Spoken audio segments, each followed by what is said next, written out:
हम लोगों का पहला टॉपिक है rigid body.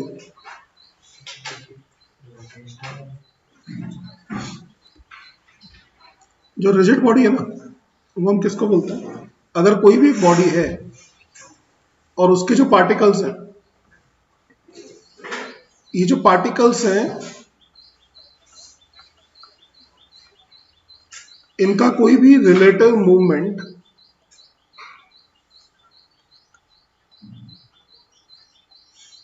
along the line joining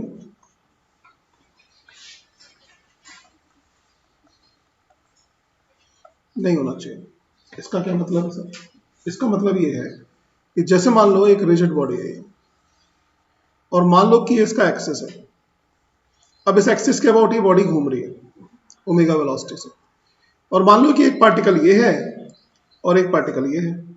तो इस टाइम पे जब ये घूम रही है, इस पार्टिकल की वेलोसिटी और इस पार्टिकल की वेलोसिटी अलग अलग होगी। ओमेगा सेम हो सकता है लेकिन वेलोसिटी तो अलग अलग होगी ना। तो मान लो कि इस पार्टिकल की वेलोसिटी ऐसे है, से ये ए पार्टिकल है तो ये बी ए, और इस पार्टिकल की वेलोसिटी मान लो ऐसे है वी बी। ठीक है, तो देन मैं क्या बोल रहा हूं आपको कि अगर आप इसकी लाइन को ज्वाइन करते हो तो इस लाइन की ज्वाइन के अलोंग ये दोनों पार्टिकल मूव नहीं कर रहे एक दूसरे के रिस्पेक्ट में। मतलब जो अगर ये एंगल थीटा ए है और ये एंगल थीटा बी है, तो इसका मतलब V A cos theta A और V B cos theta B, ये दोनों इक्वल होंगे। मतलब V A cos theta A should be equal to V B cos theta B. क्या आपको ये बात समझ में आई? इक्वल इसलिए होंगे क्योंकि ये पार्टिकल जिस स्पीड से भाग रहा होगा इस लाइन के अलावा, इस पार्टिकल को भी उसी स्पीड से भागना पड़ेगा, तभी तो रिलेटिव मोशन जीरो होगी। कॉन्सेप्ट क्लियर हुआ? तो रिजिड बॉडी के लिए ये कहानी हमेशा होती है। अब आप रोटेशन मोशन में जितनी बॉडीज को डिस्कस करोगे वो सबकी सब क्या है? Rigid bodies. तो रिजिड बॉडी में ये आप फॉर्मूला हमेशा अप्लाई कर सकते हो। ठीक है, ये कॉन्सेप्ट क्लियर हुआ आप लोगों को? कोई डाउट किसी बच्चे को? ठीक है, now next we talk about moment of inertia.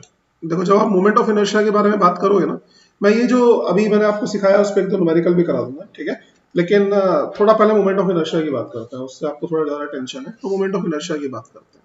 Moment of inertia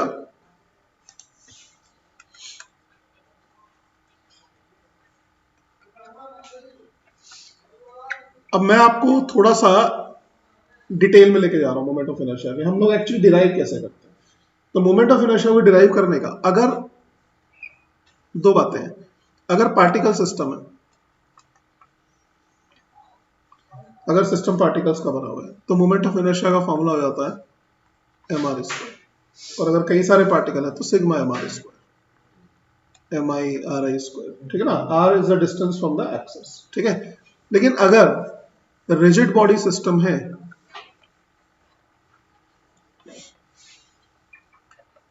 rigid body system है, रिजिड बॉडी सिस्टम जैसे मान लो एक सर्कल हो सकता है, एक डिस्क हो सकती है, एक स्फीयर हो सकता है, कुछ भी। ठीक है ना, तो अगर रिजिड बॉडी सिस्टम है तो वहां पे मोमेंट ऑफ इनर्शिया का जो फॉर्मूला है वो है integration R square D M. अब मैं आपको आज ये सिखाऊंगा कि हम इस फॉर्मूला को अप्लाई कैसे करते हैं।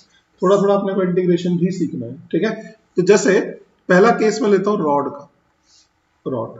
ठीक है, अच्छा चलो मैं आपको सीक्वेंस में सिखाता चलता हूँ। रॉड का केस लेते हैं हम लोग। तो रॉड का केस, मान लो कि ये एक्सिस है और ये रॉड से, इस रॉड का मास जो है वो m है और लेंथ l है। ठीक है, तो देन क्या हुआ कि हमने जब इसका मोमेंट ऑफ इनर्शिया निकालना था तो एक्चुअली हमारे पास जो फॉर्मूला है वो तो यही वाला ही है, पार्टिकल वाला। तो अगर आपको रिजिड बॉडी सिस्टम पे भी लगाना होता है, जो कंटिन्यूअस बॉडी सिस्टम है, अगर आपको उसके ऊपर भी लगाना है तो आपका बेसिक लॉजिक यही वाला फॉर्मूला होता है, पार्टिकल सिस्टम वाला। तो आपने क्या किया कि यहां पे एक छोटा सा इनफाइनिटेसिमली स्मॉल पीस मान लिया, और ये जो पीस है इसकी लेंथ मान लो dx है और ये डिस्टेंस x है, ऐसे। ठीक है ना, तो हमने ये देखा कि अब ये पार्टिकल बन गया एक तरह से, इट बिहेव्स लाइक dx को भी मान सकते हो। हाँ, वो तो हमने x डिस्टेंस में माना ना, बिहेव लाइक पार्टिकल। ठीक है, तो इस dx का मास क्या होगा? तो जो dm मास होगा वो कितना होगा भाई? पूरी वो रॉड का मास कितना है? m। मास पर यूनिट लेंथ कितना हुआ? m/l और इनटू dx, इनटू dx। ठीक है, तो ये इस छोटी सी रॉड का, छोटे से पीस का मास हो गया। तो अब हम लोग ये वाला फॉर्मूला अप्लाई करते हैं। तो इनर्शिया का फॉर्मूला हमारे पास क्या है? R square, R square, R square मतलब यहाँ पे एक्स स्क्वायर और डीएम। अच्छा, एक्स कहां से कहां तक चेंज हो रहा है? जीरो से लेके और लेंथ एल, तो जीरो से लेके लेंथ एल। ठीक है, तो दिस इज एक्स स्क्वायर और डीएम की जगह हम क्या पुट करेंगे? m/l dx। अब तुम इसमें क्या देख रहे हो कि m/l तो कांस्टेंट है, तो m/l बाहर आ जाएगा। जीरो से लेके l तक x square dx। X square का इंटीग्रेशन क्या होगा? एग्जैक्टली, तो l³/3 हो गई लिमिट्स पुट करने के बाद। तो दैट कम्स टू ml²/3। ठीक है, अब आपसे बोला गया कि देखो यार, ये तो हमें ना अलोंग वन साइड मालूम है ना, हमें तो बीच में निकालना है, रॉड के बिल्कुल बीच में। ठीक है, सेंटर ऑफ मास पे। तो आप सेंटर ऑफ मास पे कैसे निकालोगे? तो ऐसा नहीं है कि जब आपको सेंटर ऑफ मास पे निकालना है, ये मान लो इसका सेंटर ऑफ मास है, इसके अलोंग ICOM है, तो ऐसा नहीं कि फिर वापस से इंटीग्रेशन करना पड़ेगा। मतलब इंटीग्रेशन करोगे आपका आंसर आएगा, लेकिन हम आसान तरीका ढूंढने की कोशिश करें। ठीक है ना भाई, हमें मालूम है कि एक कॉर्नर के अलाउंग कितना होता है, एक साइड के अलाउंग कितना होता है, एक एंड के अबाउट। तो अब हमें सेंटर ऑफ मास के अबाउट देखना है। तो सेंटर ऑफ मास के अबाउट कैसे देखेंगे? तो हमें पता है कि ये दोनों एक्सिस पैरेलल है, तो हम क्यों ना हम लोग पैरेलल एक्सिस थ्योरम अप्लाई करें। तो पैरेलल एक्सिस थ्योरम क्या है कि inertia is equal to ICOM plus m, और ये वाला लेंथ कितना हो जाएगा सेंटर ऑफ मास के अबाउट अगर हम देखेंगे? तो this length will be l/2, l/2। तो m l²/4। तो ICOM is equal to inertia, ये तो हमें मालूम ही है ना, ml²/3 माइनस ml²/4। तो ये कितना आ जाएगा? ml²/12। तो इंटीग्रेशन हर बार ऑप्शन नहीं होता, इसलिए मैंने आपको बोला था कि इंटीग्रेशन के फॉर्मूला रट लो। ठीक है, बट अगर आपको डेरिवेशन में जाना है, ज्यादा डिटेल में समझना है, तो वो मैं आज आपको उसको लेक्चर में समझा रहा हूँ। ठीक है, ये कॉन्सेप्ट समझ में आ गया आप लोगों को? yes, कोई डाउट किसी को भी? ठीक है भाई, एक काम करो, ये एक रेक्टेंगुलर लैमिना है,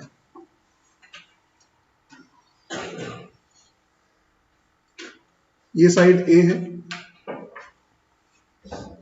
और ये साइड B है। मैंने आपको बोला कि एक काम करो यार, तुम ना मुझे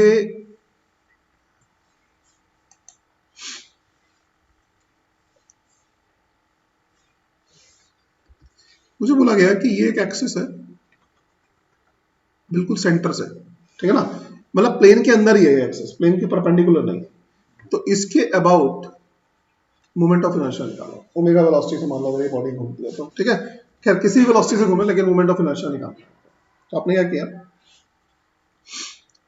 आपने यहां पे एक छोटा सा एलिमेंट ले लिया,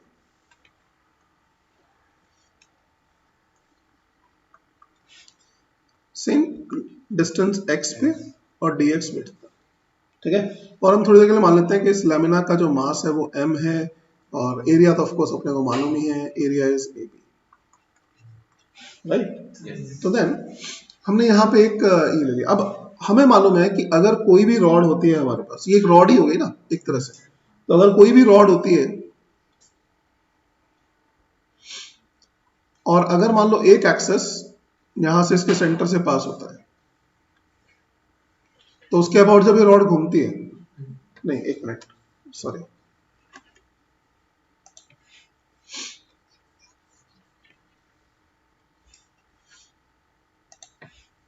अगर ये रॉड है और अगर एक्सिस ऐसे इसके अलोंग द एक्सिस हो और इसके अबाउट अगर ये रॉड घूम रही है, तो इसका मोमेंट ऑफ इनर्शिया क्या होगा? जीरो। क्यों होगा जीरो? क्योंकि ये जो रॉड है ये इतनी पतली है कि सारा मास एक्सिस पे ही है, this is so much thin कि पूरा पूरा मास कहाँ पे है, एक्सिस पे। और हमारे पास मोमेंट ऑफ इनर्शिया का फॉर्मूला क्या होता है, आर स्क्वायर डी एक्स। तो इस केस में तो आर जीरो हो गया ना पूरे मास के लिए, तो इसलिए इसका मोमेंट ऑफ इनर्शिया क्या हो गया, zero along this axis, right. तो देन इस एक्सिस के अबाउट कितना, तो इस एक्सिस के अबाउट कितना, तो इस एक्सिस के अबाउट अगर मान लो कि आई डैश है, तो वो आई डैश किसके बराबर हुआ, इस एक्सिस के about moment of inertia which is zero, और प्लस इस रॉड का जो भी मास है।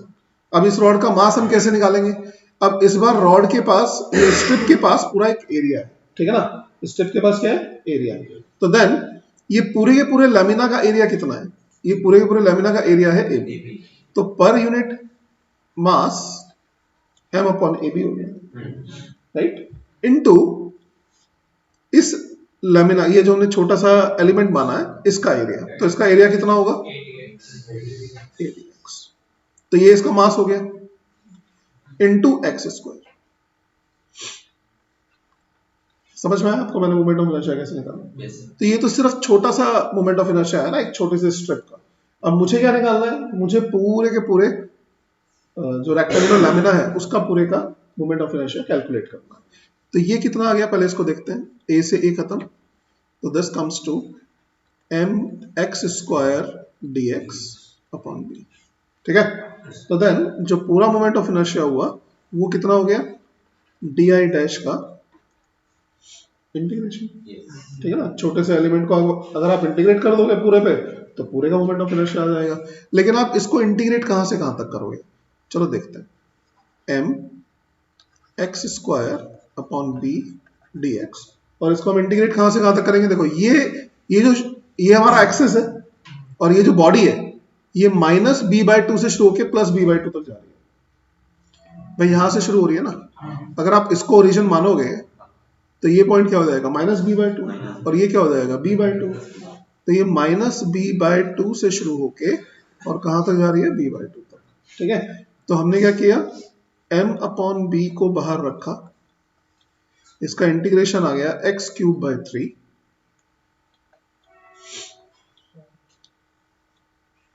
और ये हमारा कहां से कहां तक गया, माइनस b/2 से b/2 तक। तो this comes to m/b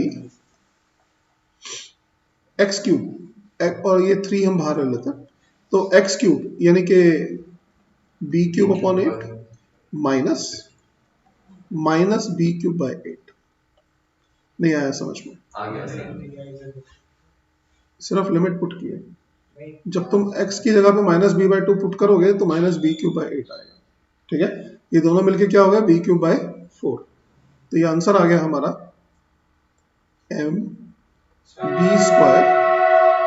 upon 12। ये किसकी तरह से बिहेव कर रहा है आपका, एक रॉड की तरह से, ठीक है ना, जैसे रॉड के सेंटर से निकल रहा है पूरा ऊपर, ठीक है, ऐसे बिहेव कर रहा है। अब इसमें एक बेहतरीन सी एप्लीकेशन देखते हैं। हमने देखा कि अगर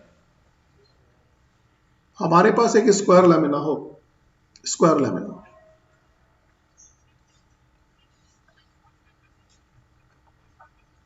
और इसकी लेंथ L है,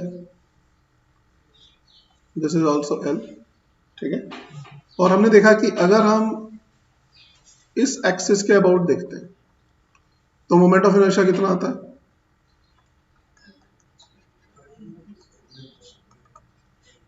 अब चूंकि ये चारों तरफ से सिमेट्रिकल है तो अगर आप इस एक्सिस के अबाउट देखोगे तो भी मोमेंट ऑफ इनर्शिया कितना आएगा, 12 ही आएगा। लेकिन मैंने आपको एक क्वेश्चन दिया, मैंने आपको बोला कि मुझे ना इन एक्सिस के अबाउट नहीं देखना है, मुझे इस एक्सिस के अबाउट देखना है, इसके अबाउट मोमेंट ऑफ इनर्शिया क्या होगा। तो आप ट्रिक क्या लगाओगे, ऐसा नहीं कि आप इसके अबाउट आप कैलकुलेट करने बैठो, थोड़ा सा आपको दूसरी चीजें भी सीखनी पड़ेगी, ठीक है। तो देखो ध्यान से,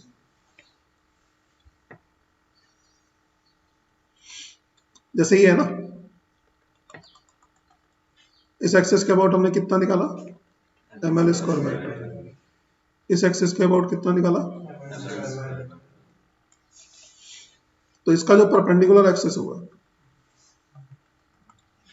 उसके अबाउट मोमेंट ऑफ इनर्शिया कितना आएगा, ml स्क्वायर बाय 6, दोनों का एडिशन।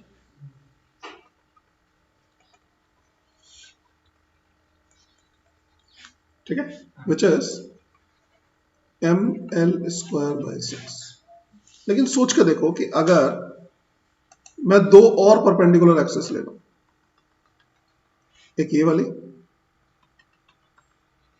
एक ये वाली, तो जितना इसके अबाउट होगा कुछ भी आई डैश, वही इसके अबाउट भी होगा आई डैश, राइट, क्योंकि ये दोनों भी तो परपेंडिकुलर ही है।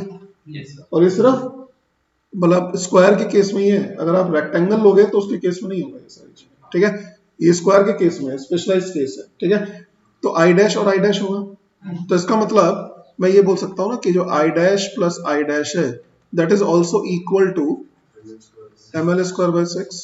तो आई डैश कितना हुआ, ml स्क्वायर बाय नहीं सॉरी 12 हो गया। इसका मतलब ये, अगर आप इसको इंटीग्रेट करते ना बैठ के इसको, तो बहुत मुश्किल काम था, क्योंकि मास बहुत ही अनइक्वली डिस्ट्रीब्यूटेड है ट्रायंगल की फॉर्म में। ठीक है, लेकिन अगर हमें इसके बारे में मालूम था तो हमें इसके बारे में भी मालूम पड़ गया। ठीक है, समझ में आया आपको परपेंडिकुलर पैरेलल एक्सिस थ्योरम, वो सब हम कैसे कैसे अप्लाई करते हैं। ठीक है, मान लो अगर मैं आपको बोलता हूं, मान लो अगर मैं आपको बोलता हूं कि आपके सामने मैंने एक और एक्सिस दे दिया, मैंने आपको बोला कि ये एक्सिस है,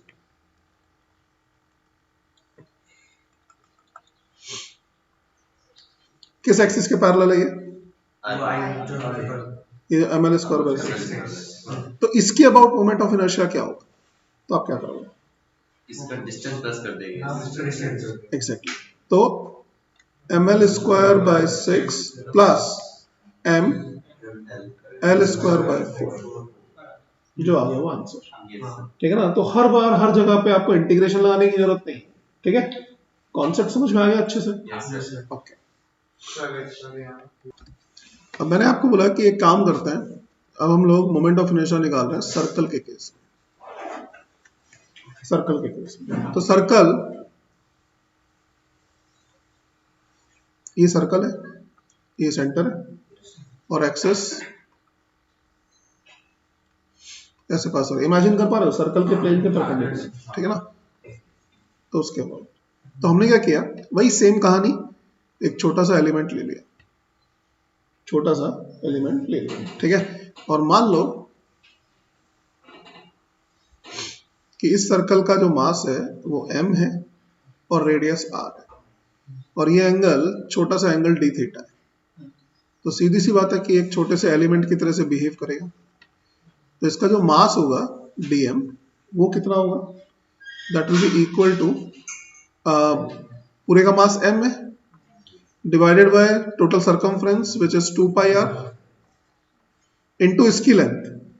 तुम्हें पता है कि जो आर्क होता है उसकी लेंथ कितनी होती है, R D theta. Concept clear हुआ?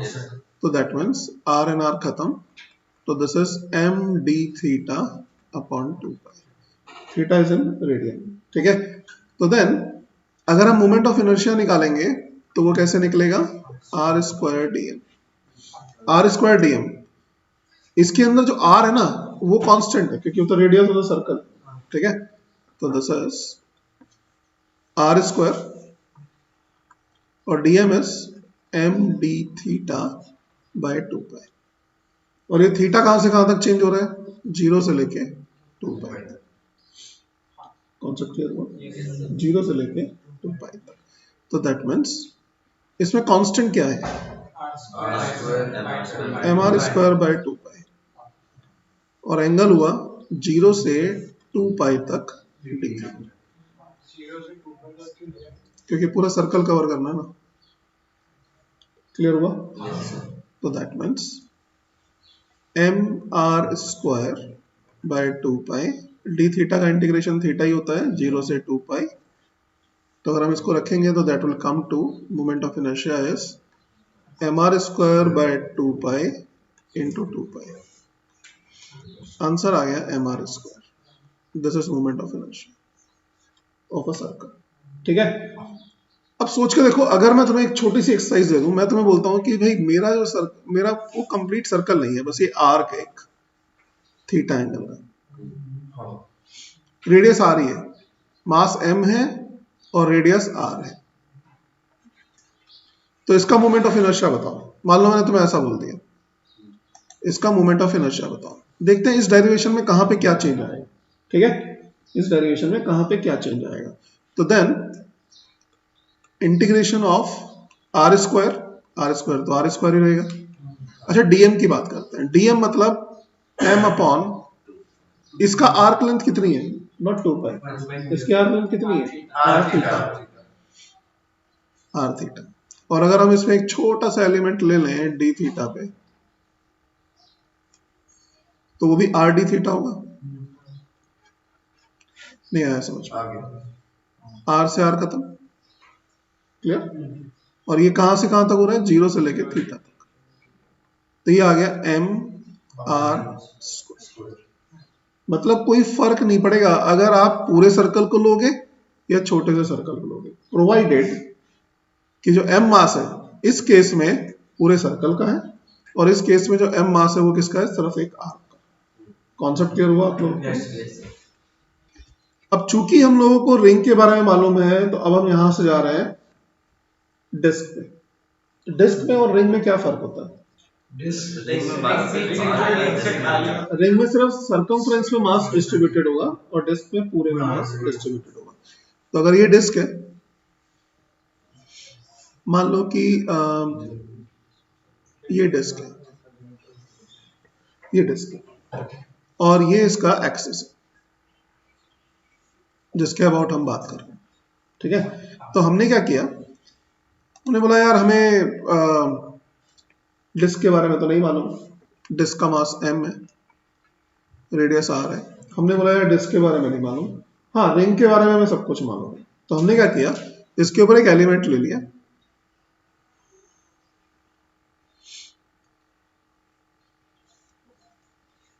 which is a ring।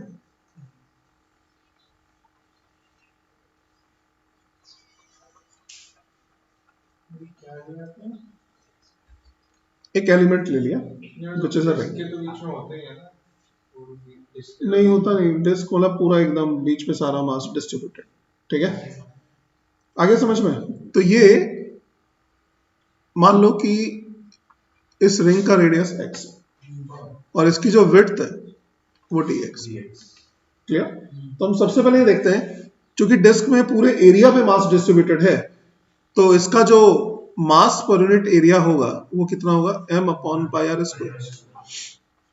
और ये जो हमने छोटी सी रिंग मानी है, इसका एरिया कितना होगा, 2 पाई x circumference into width dx, this is the area, ठीक है। सोच के देखो, अगर तुम इस रिंग को पूरा ओपन कर दो तो एक पूरी पट्टी बन जाएगी जिसके विड्थ होगी dx, लेंथ होगी 2 पाई x, ठीक है। तो ये आ गया and that is equal to dm। तो pi and pi cancel out and this becomes 2m upon r square x dx। ये कॉन्सेप्ट क्लियर हुआ? तो देन अगर मैं इसका मोमेंट ऑफ इनर्शिया कैलकुलेट करता हूं, तो मोमेंट ऑफ इनर्शिया कितना होगा, r स्क्वायर, मतलब ये जो मैंने रिंग ली है। अब एक्चुअली क्या होता है, जो r स्क्वायर dm का फॉर्मूला है वो तब है जब आप एक पार्टिकल मान के चलते हो। अब इस बार आपने पूरा एक एलिमेंट माना है, रिंग मानी है पूरी की पूरी, तो जो रिंग है उसका मोमेंट ऑफ इनर्शिया कितना होता है, रिंग का मोमेंट ऑफ इनर्शिया मुझे मालूम है ना, mr स्क्वायर। तो m मतलब dm इंटू आर स्क्वायर, और रिंग का जो आर स्क्वायर है वो एक्स स्क्वायर है, और उसका मैं इंटीग्रेशन करूंगा तो पूरी डिस्क का एरिया आ जाएगा, पूरी डिस्क का मोमेंट ऑफ इनर्शिया आ जाएगा। तो मुझे ये बताओ कि इसमें x कहां से कहां तक वेरी कर रहा है, मतलब कहां से कहां तक मैं x को वेरी करवाऊं जिससे कि पूरी की पूरी डिस्क कवर अप हो जाए, 0 से लेके r तक, ठीक है, r तक। x ऐसे चल रहा है ना, तो 0 से लेके r तक, ठीक है।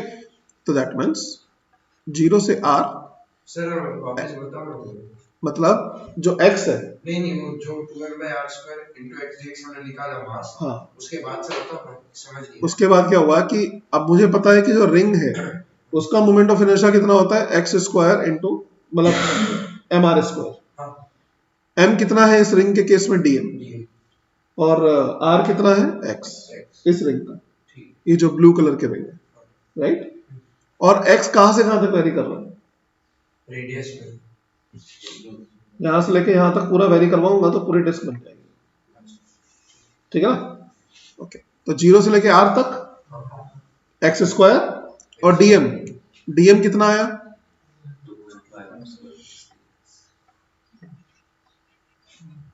ये भी क्लियर हो गया। ओके, ठीक है, तो इतना समझ में आ गया आपको। इसमें कांस्टेंट क्या है, और इंटीग्रेशन में रहेगा x की पावर 3 सॉरी dx।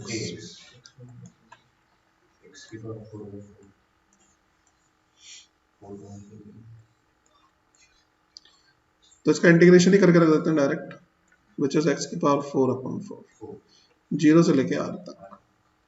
तो इसका आंसर आया moment of inertia 2m/r² into r की पावर 4/4 यानी mr²/2।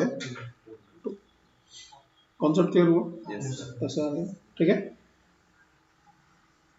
बेसिकली क्या होता है कि जो एलिमेंट्स हैं वो अगर आपके एक्सिस के अबाउट सिमेट्रिकली डिस्ट्रीब्यूटेड है तो आप इसका एक बहुत बड़ा बेनिफिट ले सकते हो। कैसे ले सकते हो, देखो ध्यान से। जैसे आपको ये मालूम है कि जो डिस्क है उसका मोमेंट ऑफ इनर्शिया क्या है, mr²/2। सोच के देखो कि अगर मेरे पास एक सिलेंडर हो और मुझे इसके अबाउट मोमेंट ऑफ इनर्शिया निकालना है, and this is a solid cylinder, तो मैं इसमें से कई सारी डिस्क बना सकता हूं। ये सारी की सारी जो डिस्क है, ये जितनी भी डिस्क है, क्या ये सिमेट्रिकली डिस्ट्रीब्यूटेड है एक्सिस के अबाउट, बिल्कुल है, ठीक है ना। मतलब ये पूरे सिलेंडर का मोमेंट ऑफ इनर्शिया और किसी एक डिस्क का मोमेंट ऑफ इनर्शिया बराबर होगा, तो दैट मींस इसका मोमेंट ऑफ इनर्शिया कितना आ जाएगा, mr²। इसी तरह से रिंग के केस में मुझे मालूम है mr² होता है। तो अगर मैं हॉलो सिलेंडर ले लूं, हॉलो सिलेंडर, तो उसकी भी कई सारी रिंग्स बन सकती हैं, तो दैट मींस उसका मोमेंट ऑफ इनर्शिया कितना होगा, कॉन्सेप्ट क्लियर हुआ। किसी और एक्सिस के अबाउट अगर आपको निकालना है तो आप simply parallel axis theorem, perpendicular axis theorem, वो सब आप अप्लाई कर सकते हो, ठीक है। मान लो कोई मुझे बोलता है कि सर जो ये डिस्क है ना, मुझे इस एक्सिस के अबाउट निकालना है मोमेंट ऑफ इनर्शिया, तो आपको पता है कि मास इक्वली डिस्ट्रीब्यूटेड नहीं है एक्सिस के अबाउट, मतलब बहुत पेयर होने वाला है इसको इंटीग्रेट करने में। तो एक्चुअली हमें इंटीग्रेट किसको करना है वो भी अपने आप में एक कलाकारी है, वो आपको देखना पड़ता है। जैसे इसको इंटीग्रेट करना आसान था, लेकिन आप बोलोगे सर नहीं मुझे तो इसी के अबाउट निकालना है, फाइन कोई बात नहीं। अगर आपको इसके अबाउट निकालना है, ये डिस्क ही है, अगर आपको इसके अबाउट निकालना है तो आपको पता है कि जो इसके अबाउट होगा मोमेंट ऑफ इनर्शिया वही इसके अबाउट भी होगा, तो आपको इंटीग्रेशन में जाने की जरूरत ही क्या है। आप सिंपली क्या बोलते हो, 2i' is equal to mr²/2, तो i' is equal to mr²/4। आपको कैसे भी करके इंटीग्रेशन से थोड़ा अपने आप को बचाना, ठीक है। ये कॉन्सेप्ट क्लियर हो गया आप लोगों को, कोई डाउट किसी बच्चे को, ठीक है। देखो ध्यान से, मान लो कि अगर ये एक्सिस है और मैंने आपको बोला कि भाई एक रॉड ऐसे है, वही मास m, लेंथ l, लेकिन वो एंगल अल्फा से एक्सिस से झुकी हुई है, ठीक है। तो अगर मैंने आपको बोला कि अब इसका मोमेंट ऑफ इनर्शिया बताओ एक्सिस के अबाउट, मतलब ये घूमेगी कैसे, ऐसे करके, ठीक है ना, ऐसे करके घूमेगी, राइट। सो कैसे निकालोगे, तो एक तरीका तो यह है कि मैं सर एक छोटा सा एलिमेंट ले लेता हूँ, फिर मैं उसका इंटीग्रेशन कर लेता हूँ। नहीं, हमें क्या करना है, हमें रॉड के बारे में सब कुछ मालूम है ना, तो फिर एलिमेंट क्यों लेना, ठीक है। तो हमने क्या किया, जो ट्रिक लगाई, मैंने एक कंपोनेंट इधर ले लिया रॉड का और एक कंपोनेंट ऐसे ले लिया। ये वाला जो कंपोनेंट होगा दिस विल बी, मतलब इसकी जो लेंथ होगी वो L sin अल्फा होगी और इसकी जो लेंथ होगी L cos अल्फा, इसका मोमेंट ऑफ इनर्शिया तो 0 हो गया, और इसका जो मोमेंट ऑफ इनर्शिया था वो कितना हो गया, m l sin अल्फा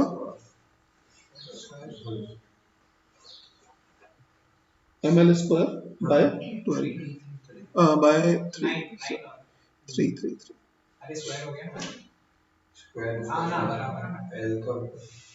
समझ में आ गया आप लोगों को? ठीक है, अब हम जो सीख रहे हैं वो है moment of inertia in case अगर हमने थोड़ा सा मास उसमें से रिमूव कर दिया। ठीक है, तो देखो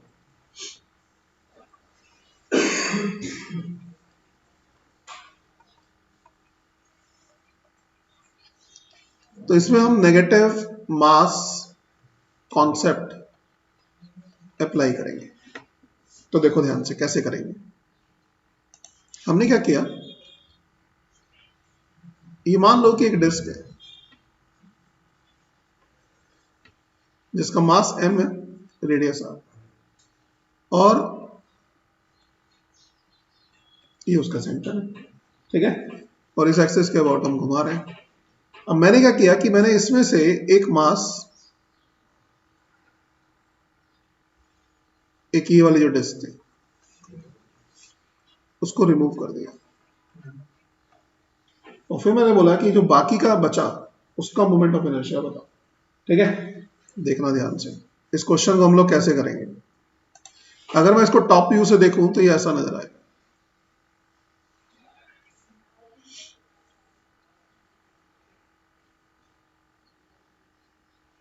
ऐसा नजर आएगा। सोच के देखो कि इसका एरिया कितना है, इसका एरिया कितना है, पाई आर स्क्वायर बाय 4। तो इसका मास कितना होगा जिसको मैंने रिमूव किया, that will be m upon pi R square into pi R square by 4। Cancel out, answer आ गया m बाय 4। ये बात समझ में आ गई? ठीक है, चलो यहां तक तो समझ में आ गया कि जो हमने रिमूव किया उसका मास m बाय 4 है। ठीक है, अब नेगेटिव मास का कॉन्सेप्ट क्या है। नेगेटिव मास का कॉन्सेप्ट ये है कि आप पहले पूरी डिस्क का मोमेंट ऑफ इनर्शिया निकालो। तो पूरी डिस्क का moment of inertia, complete disc का, अबाउट दिस एक्सिस, ये जो हमारा एक्सिस 1 है इसके अबाउट कितना है, अबाउट एक्सिस 1, तो उसके अबाउट कितना है, mr स्क्वायर। ये तो कोई बड़ी बात नहीं। ठीक है, पूरी डिस्क का जब हमने रिमूव नहीं किया। अब मैंने नेगेटिव मास कॉन्सेप्ट लगाया। ठीक है, हाँ सॉरी, mr स्क्वायर बाय 2। ठीक है, और अगर मान लो कि ये एक्सिस, ये हमारी सेकंड एक्सिस है, तो जो सेकंड एक्सिस है उसके अबाउट ये जो मोमेंट ऑफ इनर्शिया है, ये जो डिस्क हमने हटाई उसका मोमेंट ऑफ इनर्शिया कितना है, आई ऑफ रिमूव डिस्क सेकंड के अबाउट विच विल बी क्या, सेकंड पे सर्कल कर, इधर इधर फॉर्मूला। अरे जो सेकंड आपने आई के ऊपर, अच्छा ये वाला, ये अरे आई के ऊपर, ठीक है, तो ऐसे होगी। तो then that will be equal to m by 4 r square by 4 और इंटू 1 बाय। कहने का मतलब हो गया कि m r स्क्वायर बाय 60। अब नेगेटिव मास कॉन्सेप्ट ये बोलता है कि इसके सामने लगा दो माइनस, क्योंकि हमने रिमूव किया। हाँ, 32, सॉरी, कैलकुलेशन मिस्टेक। क्या, अरे एक डिस्क का मोमेंट ऑफ इनर्शिया कितना होता है, mr स्क्वायर बाय 2। m कितना है रिमूव पार्ट का, माइनस m बाय 4, और r कितना हुआ, r बाय 2, तो उसका स्क्वायर और हाफ, इतना आ गया। ये समझ में आ गया आप लोगों को? Yes, sir. कोई डाउट किसी को भी? ठीक है, तो ये हो गया हमारा। ठीक है, दिस इज रिमूव पार्ट का मोमेंट ऑफ इनर्शिया। लेकिन ये तो 2 के अबाउट है ना, Yes. हमें किसके अबाउट चाहिए, बॉडी किसके अबाउट घूम रही है, 1 के अबाउट। तो I R D about 1, that is equal to I R D about 2 plus minus m by 4 into R square by 4। समझ में आ गया parallel axis theorem. Yes sir. तो this comes to minus mr square by 32 minus mr square by 16, and that comes to minus 3mr square by 32। तो आपका जो net moment of inertia आएगा, net moment of inertia वो कितना होगा, mr square by 2 minus 3mr square by 32।